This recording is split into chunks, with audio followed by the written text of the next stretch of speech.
안녕하세요. 매일 새로운 사연을 전하는 읽어주는 사연 라디오입니다. 구독과 좋아요, 많은 공유 부탁드립니다.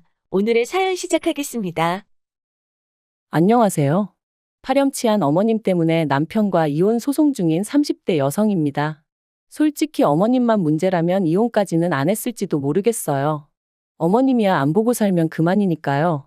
하지만 제가 이혼을 결심하게 된 건 피는 못 속인다더니 결국 남편도 어머님하고 별반 다를 게 없었거든요. 그래서 막말로 이혼하는 게 자랑은 아니지만 이혼녀라고 제가 이마에 써붙이고 다닐 것도 아니고 양아치 집구석에 돈 뜯기며 살 바엔 이혼하는 게 100번 1000번 낫겠더라고요. 남편하고는 친정아버지 친구분의 소개로 만났어요. 당시 저는 주변에서 일중독이냐 말할 만큼 남자나 연애에는 관심이 없었고 오로지 일만 하며 하루를 보냈거든요. 어쩌다 여유 시간이 나면 여행을 간다거나 배워보고 싶은 것들을 배우기도 했고요. 그런데 이런 제 생활이 제 스스로는 무척이나 만족스러웠던 반면 친정 부모님이 보시기엔 걱정이 되셨는지 급기야는 소개팅을 잡아오신 거 있죠. 그리고 중간에서 주선을 해주신 분이 아버지 친구분이라 하시니 제가 무조건 싫다고 거절을 할 수도 없었고요. 그리고 그렇게 만나게 된 남편은 의외로 저와 비슷한 구석이 많아서 말이 잘 통했어요. 일단 저나 남편이나 일하는 분야가 비슷하다 보니 얘기거리가 끊이지를 않았거든요. 그리고 그렇게 이야기가 길어지다 보니 어느새 다음 만남도 기약하게 되었죠. 결국 이후로도 몇 번의 만남을 가진 끝에 저희는 본격적으로 연애를 시작했고 만난 지 1년 만에 결혼까지 약속했습니다. 저는 연애를 시작했을 때부터 남편한테 양가에 손 벌리지 않고 결혼하고 싶다고 했어요. 사실 친정아버지께서 공장을 운영하고 계시긴 했지만 노후 준비라곤 사시는 집과 연금이 전부였거든요. 그래서 저는 언젠가 결혼을 하게 되더라도 어떻게든 제 힘으로 해결하고 싶었지 친정 부모님에게 부담을 드리고 싶지는 않았죠. 그리고 이런 제 이야기를 남편에게 했을 때 남편은 전적으로 동의하는 바라며 알겠다고 했습니다. 그런데 막상 상견례를 코앞에 두고 남편이 자기가 할 말이 있다더니 자기가 결혼 자금이 충분치가 않다는 거예요. 그래서 갑자기 이 타이밍에 그게 무슨 소리냐니까 대학 졸업하고 한동안은 학자금 대출 갚느라 바빴고 이후로는 자기가 자기 자신을 위해 투자를 하고 싶은 생각이 들어서 외제차를 뽑았는데 그게 생각보다 손도 많이 가고 이것저것 들어가는 돈이 많아 결혼 자금까지 모을 새가 없었다나요? 그러면서 그래도 저를 놓치고 싶지 않아서 이런 이야기를 진작에 못했다고 미안하다 하는데 솔직히 너무 어이가 없더라고요. 하지만 결국 양쪽에서 대화가 오간 끝에 시부모님이 1억 해주시고 저는 제가 모은 1억 가지고 결혼했어요. 한편 결혼하고 1년이 채 되지 않았을 무렵 친정에 일이 생겼습니다. 친정어머니가 울면서 전화를 해오셨거든요. 처음 있는 일이라 제가 놀라서 무슨 일이냐 여쭈니 친정아버지께서는 제가 걱정한다며 저한테 말하지 말라 하셨다는데 실은 아버지가 쓰러지셨다대요. 그리고 그렇게 되신 연유를 알아보니 아버지랑 동업을 하고 있던 지인이 회사 돈 4억을 갖고 말 그대로 야반도주를 했다는 거였죠.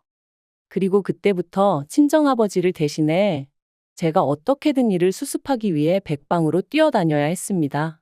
다니던 회사도 관두고 어머니랑 같이 은행부터 시작해 부모님의 지인분들을 찾아다니며 돈을 구하느라 정신이 하나도 없었죠.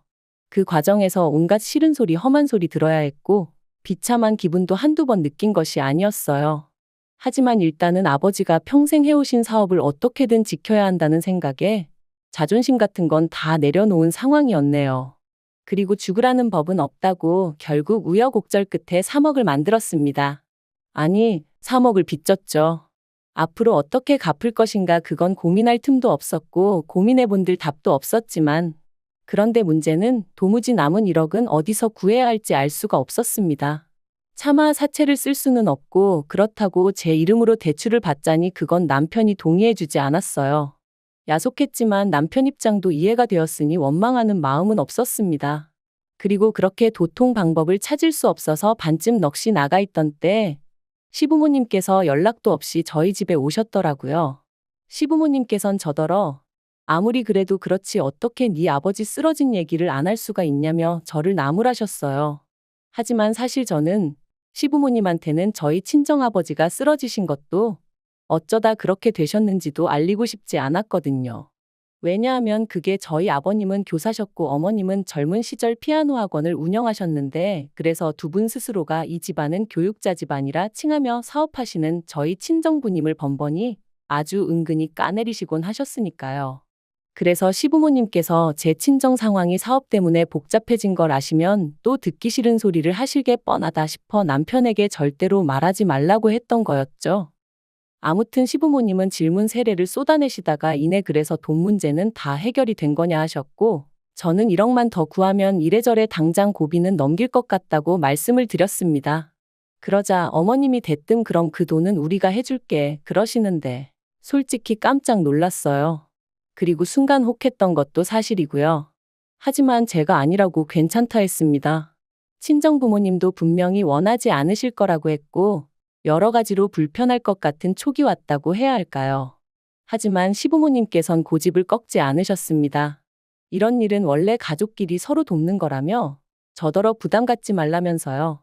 그리고 솔직히 저도 계속해서 고집을 내세우기엔 상황이 상황이었던지라 그럼 감사히 쓰고 최대한 빨리 갚아드리겠다 하며 돈을 빌리게 되었죠. 그리고 그렇게 우여곡절 끝에 마련한 4억으로 저는 급한 불을 껐고 이후로 얼마 지나지 않아 친정아버지도 자리에서 일어나셨습니다. 친정아버지께서는 가족을 비롯한 주변 사람들을 볼 낯이 없다 하시면서도 도망간 동업자에 대한 배신감에 치를 떠셨지요. 경찰에 이미 신고를 해둔 상황이었고 출국 금지까지 내려져 있었기에 잡는 건 시간 문제라 했지만 어쨌든 아버지께선 정신적으로 많이 약해지신 상황이었습니다. 그래서 결국 제가 회사를 관두고 부랴부랴 아버지 사업을 이어받았어요. 하지만 돌이켜 생각해보면 저를 정말 힘들게 한 건 아버지의 사업도 아니었고 돈 4억을 갚아야 한다는 중압감도 아니었습니다. 그건 다름 아닌 1억을 빌려주신 이후로 시부모님이 보여주신 행동들이었어요. 자의반 타의반으로 시부모님께 돈 1억을 빌리게 되었을 때 저나 시부모님 사이에 정확히 오간 말은 없었지만 그래도 저도 절대로 공짜로 가져다 쓸 생각은 없었거든요. 하지만 어머님이 이자로 매달 100만 원을 요구하셨을 땐 솔직히 좀 당황스러웠던 게 사실입니다. 그것도 원금은 포함하지 않고 이자만 100만 원이요. 그래서 제가 남편에게 이건 좀 아니지 않냐 하니까 그냥 생활비 좀 보태드린다 하고 드리라는데 제가 저 돈 빌려달라고 부탁을 드린 것도 아니고 어이가 없더라고요. 하지만 이런 문제로 어머님과 부딪히기엔 제가 처리해야 할 일이 너무나 많았어요. 그래서 남편과 합의한 게 원래 드리던 용돈이 매달 50이었으니 거기에 50 얹어드린다 생각하겠다 했습니다. 그런데 이번엔 시부모님이 나서셔서는 사람이 어려울 때 도와준 사람한테 그러면 되네 안 되네 하시는데 정말 칼만 안 들었지 날강도가 따로 없다 싶대요. 그래서 제가 그때 아주 작정을 했어요. 어떻게든 시댁 돈부터 갚는다고 말이죠. 하지만 어머님 아버님의 횡포는 거기서 끝이 아니었습니다.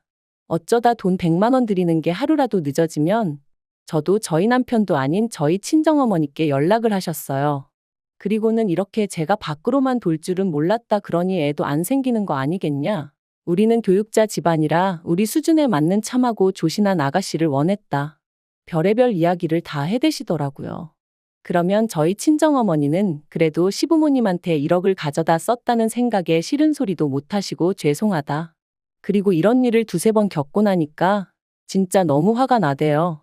그래서 정말이지 돈만 생겨봐라. 내가 그 1억부터 갚는다 하고 일을 갈았다니까요. 그리고 그렇게 산지 2년이 다 되어가던 올해 봄, 저와 친정 식구들은 뜻하지 않은 연락을 받았습니다. 그건 바로 저희 공장과 오랫동안 거래를 해오던 중견기업이었는데 그쪽에서 저희 공장을 아예 인수를 하고 싶다는 것이었죠.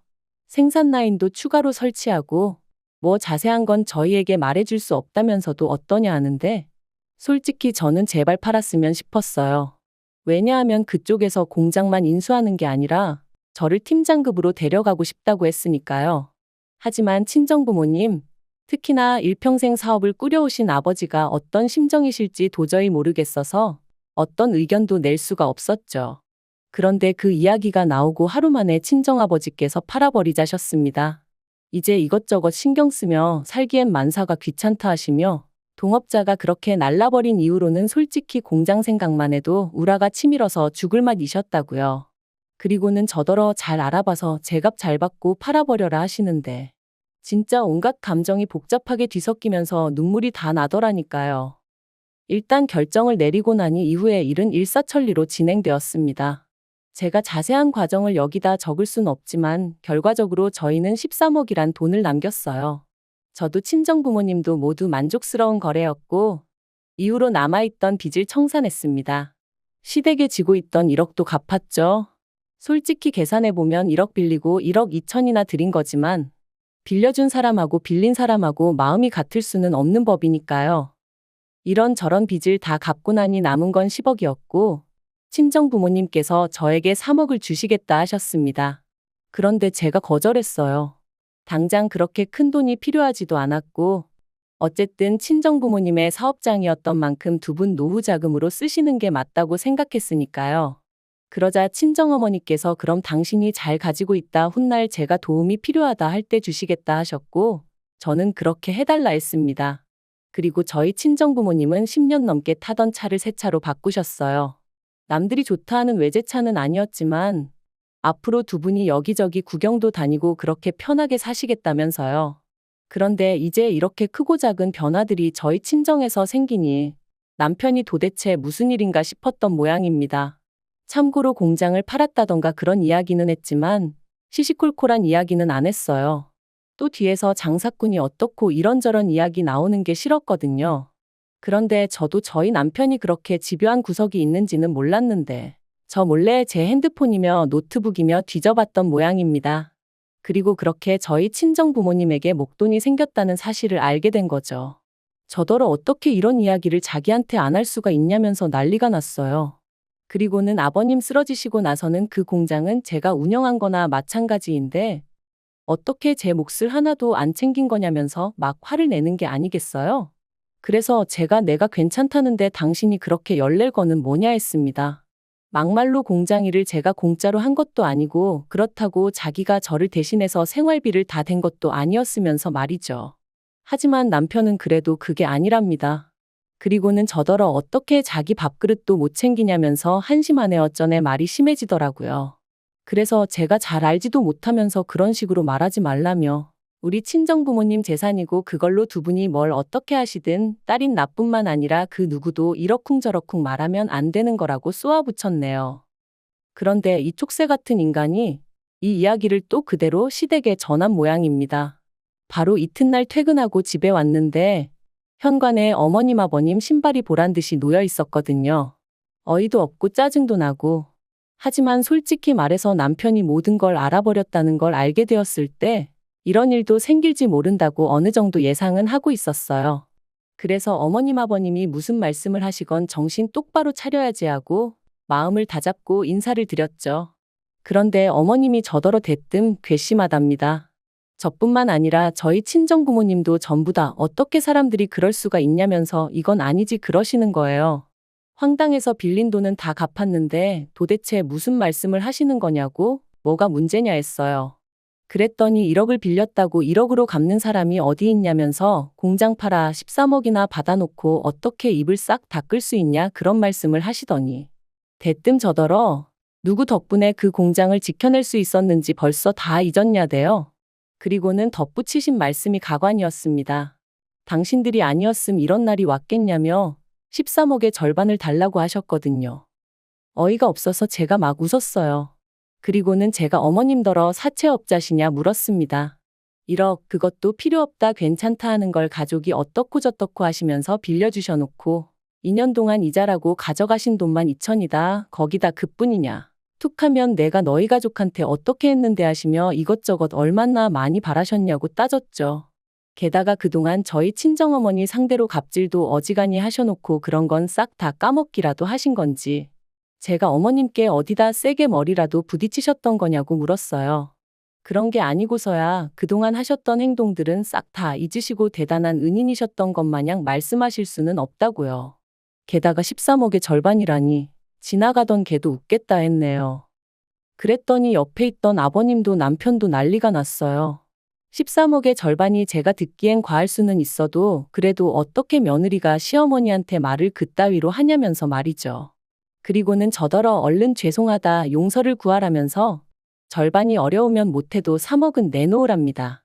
듣자 하니 니네 친정부모가 어차피 너 3억 주려고 하지 않았냐며 그거 달라고 해서 가져오면 되겠다면서요. 정말이지 어머님 말씀하시는 걸 듣고 있자니 남편이 아주 제 핸드폰이랑 노트북을 샅샅이 훑었다는 것도 알겠고 자기들끼리 이러쿵저러쿵 말을 맞췄나 보다 싶은 게 오만 정이 뚝 떨어지더라니까요. 결국 그날 시부모님과 남편을 상대로 저는 말도 안 되는 언쟁을 해야만 했고 결국 제 집만 간단히 챙겨서 집에서 빠져나왔습니다. 그리고 바로 친정으로 향했죠. 그리고 이후의 과정은 지리하기 짝이 없습니다만 결론부터 말하자면 남편과는 이혼하기로 했어요. 정확히 말하자면 저의 일방적인 통보였죠. 제가 먼저 남편에게 이혼하자는 이야기를 하려고 만나자고 연락을 했습니다. 그리고 그렇게 약속 장소에 나가니 어이없게도 시부모님이 따라 나와 계셨어요. 저를 보자마자 첫마디가 반성 많이 했냐는 거였고요. 어이가 없어서 이번에도 웃었습니다.